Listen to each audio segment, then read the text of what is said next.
बच्चों, हमारे देश भारत का जो टोटल क्षेत्रफल है वो है 32.8 लाख वर्ग किलोमीटर, और ये क्षेत्रफल जो है विश्व के कुल क्षेत्रफल का 2.45%। तो क्षेत्रफल में हमारा हिस्सा है मात्र 2.45% का, लेकिन विश्व की कुल जनसंख्या का 16% हिस्सा हमारी भारत भूमि पर रहता है। लेकिन जब हम स्वच्छ जल की बात करते हैं, जो मृदु जल, स्वच्छ जल, अम्लीय जल, तो इसका मात्र 4% हिस्सा ही, इसका 4% भाग ही भारत के हिस्से में आता है। अब बात करते हैं कि ये स्वच्छ जल हमारे देश में प्राप्त कहाँ कहाँ से होता है। तो इस जल की प्राप्ति के दो प्रमुख स्रोत हैं। पहला है वर्षण से, यानी प्रेसिपिटेशन से, जिसमें वर्षा, बर्फ का पड़ना, ये सब आता है। तो पहला स्रोत हुआ वर्षण, और दूसरा स्रोत हुआ भूपृष्ठीय जल, नदियाँ, तालाब, झील, झरने वगैरह वगैरह। तो इन दो स्रोतों से हमें ये 4% जल प्राप्त होता है। वर्षण की जहाँ तक बात है, तो भारत में प्रति वर्ष 4000 घन किलोमीटर जल वर्षण से प्राप्त होता है, और भूपृष्ठीय जल के रूप में 1869 घन किलोमीटर जल जो है वह उपलब्ध होता है प्रति वर्ष। और इस भाग का 2/3 हिस्सा सिंधु, गंगा और ब्रह्मपुत्र, ये जो उत्तर भारत की 3 विशाल नदियां हैं, इन नदियों में बहता है, और शेष अन्य स्रोतों से। तो बच्चों, आपने ये जाना कि भारत में जल के स्रोत कहाँ कहाँ से हमें प्राप्त होता है, वार्षिक जल की उपलब्धि क्या है। लेकिन जल चाहे जितना भी उपलब्ध हो, यदि आप उसे भंडारित करके रख पाने में सक्षम नहीं है, यदि आपका भंडारण का क्षमता कम है, वहाँ पे आपके अंदर अकुशलता है, तो यह जल की बहुतायत मात्रा में उपलब्धि भी बहुत मायने नहीं रखती, और दुर्भाग्यवश हमारे देश में कुछ ऐसा ही है। तो पहले हम लोग ये जान लें कि ये जल भंडारण की क्षमता होती क्या है, भंडारण होता क्या है। तो भंडारण का मतलब बिल्कुल साफ सीधे तौर पर, जब हम लोग आम भाषा में बात करते हैं कि कोई भी चीज़ को जमा करके रखना, तो जल को भी जमा करके रखना, यही है जल भंडारण।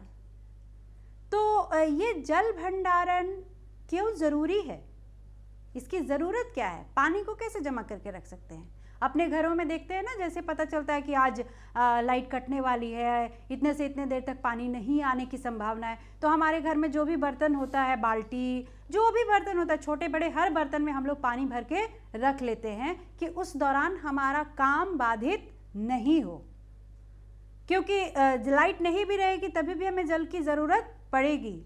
तो ठीक वैसा ही कुछ होता है हमारे देश में रोज़मर्रा के जीवन में भी।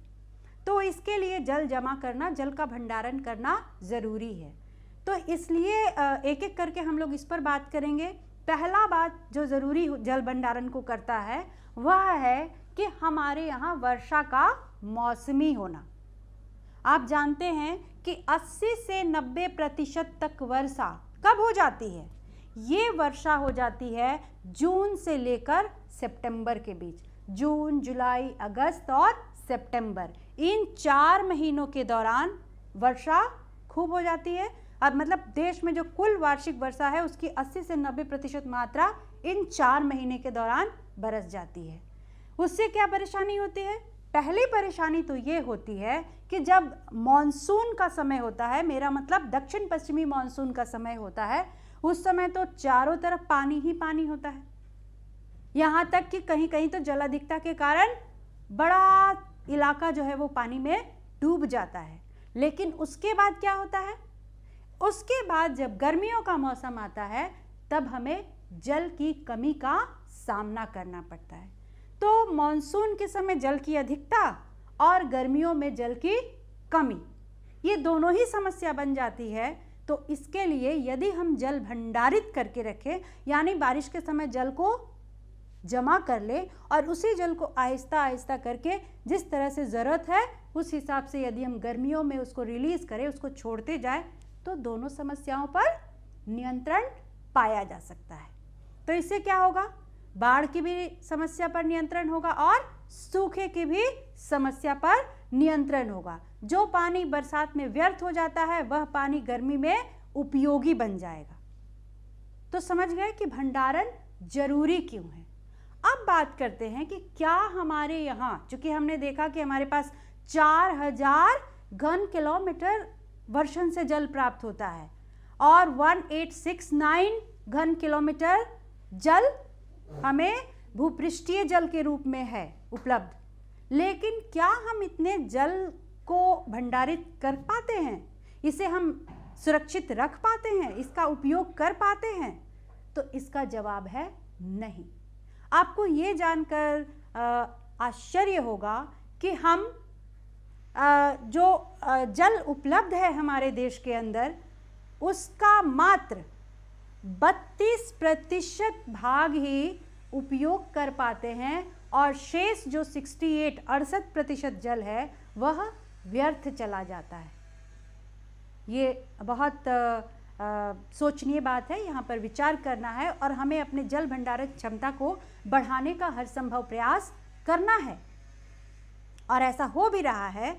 इसलिए मैं ये कह सकती हूँ, क्योंकि जब हमारा देश आज़ाद हुआ था, आज़ादी के समय हमारे देश में जल भंडारण की जो क्षमता थी वह थी मात्र 18 अरब घन मीटर, जो कि वर्तमान समय में बढ़कर हो गई है 250 अरब घन मीटर।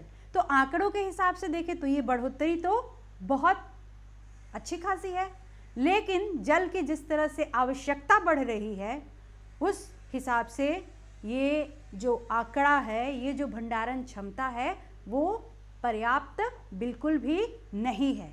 तो यहाँ पर काम करने की ज़रूरत है और इसीलिए ये आंकड़े आपके सामने रख रही हूँ कि भविष्य में आपको, जब आप बड़े होंगे, जब आप अपने प्रोफेशन का चुनाव करेंगे, तो उस समय इन बातों का ध्यान रखेंगे और आप में से ही कोई बच्चा ये एक नवाचारी विचार लेके आ सकता है कि हम इस पर कैसे काम करें, इस क्षमता को कैसे बढ़ा सकें।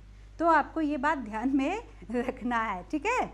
उसके बाद आगे हम बढ़ते हैं। तो ये जल भंडारण की क्षमता कहाँ कहाँ पे बढ़ाई जा सकती है, कहाँ कहाँ इसकी संभावनाएं हैं, इस पर भी बात कर लें। तो देखिए बच्चों, जो हमारी गंगा नदी का इलाका है, गंगा द्रोणी जो है, वहाँ पर जल भी प्रचुर मात्रा में है, चूँकि वहाँ वर्षा भी होती है। गंगा नदी जो जिस क्षेत्र से होकर बहती है, वहाँ के धरातल की बनावट भी कुछ ऐसी है कि वहाँ पर पानी को भंडारित करके रखा जा सकता है। लेकिन अफसोस कि उपलब्धता बहुत ज़्यादा है, लेकिन यहाँ भंडारण क्षमता अब तक जो विकसित की गई है वह पर्याप्त नहीं है, वह काफ़ी कम है। तो यहाँ पर एक संभावना है। दूसरा, हम जानते हैं ब्रह्मपुत्र नदी का जो इलाका है, वहाँ पे चूँकि हमारे भारत के पूर्वी भाग में वर्षा बहुत ज़्यादा होती है, असम उसके आसपास के इलाके में, मेघालय में जानते हैं आप लोग मौसिनराम, चेरापूंजी, ये तो ऐसे जगह जहाँ विश्व में सबसे अधिक वार्षिक वर्षा होती है। तो इस इलाके में जो ब्रह्मपुत्र का जो कैचमेंट एरिया है वहाँ पर वर्षा खूब होती है, इसलिए उसकी प्रवाह क्षमता भारत के नदियों में सबसे ज़्यादा है। लेकिन वहाँ के बनावट जो धराकृति की ऐसी है कि वहाँ पर भंडारण बहुत ज़्यादा संभव नहीं है। तो इसलिए ब्रह्मपुत्र का जल क्या है, वो ज़्यादातर बह के समुद्र में चला जाता है, व्यर्थ हो जाता है। अब हम बात करते हैं भारत की एक पश्चिमी प्रवाही नदी है तापी नदी। गंगा और ब्रह्मपुत्र की तुलना में ये नदी बहुत बड़ी नहीं है, लेकिन आपको जानकर आश्चर्य होगा कि ये नदी जो है, तापी नदी की जो द्रोणी है, यहाँ पर पूरी क्षमता का 97%, हाँ बिल्कुल आपने सही सुना, ये 97% जल का उपयोग यहाँ पर होता है, भंडारित भी किया जाता है। इसकी भंडारण क्षमता देश में सबसे अधिक है। तो अभी तो आपने जान लिया कि जल भंडारण क्या है, जल भंडारण क्यों ज़रूरी है और कहाँ-कहाँ कितनी क्षमता है जल भंडारण की हमारे देश के अंदर, कहाँ हमने विकास किया है, कहाँ अभी काम करने की आवश्यकता है, जो विकास हुआ है क्या वो पर्याप्त है या नहीं है। तो बच्चों अभी जो हम लोग बात कर रहे थे, ये बात कर रहे थे देश में उपलब्ध धरातलीय जल के भंडारण क्षमता की। आइए अब हम कुछ बात कर ले कि भूमिगत जल की क्षमता के बारे में हम कहाँ हैं, क्या कर रहे हैं। तो देश में जो भूमिगत जल का भंडार है वह है 443.9 अरब घन मीटर। ठीक है, हमारे पास भूमिगत जल कितना है, 443.9 अरब घन मीटर। और आपको बच्चों ये पता है कि इसका जो 42% हिस्सा है, 42% हिस्सा जो है वह कहाँ है, उत्तर के विशाल मैदान में। जो नॉर्दर्न प्लेन पढ़ा था ना आपने क्लास 9th में, हिमालय के ठीक दक्षिण में उत्तर का विशाल मैदान, तो ये वहाँ पर है पंजाब से लेकर ब्रह्मपुत्र नदी की घाटी तक।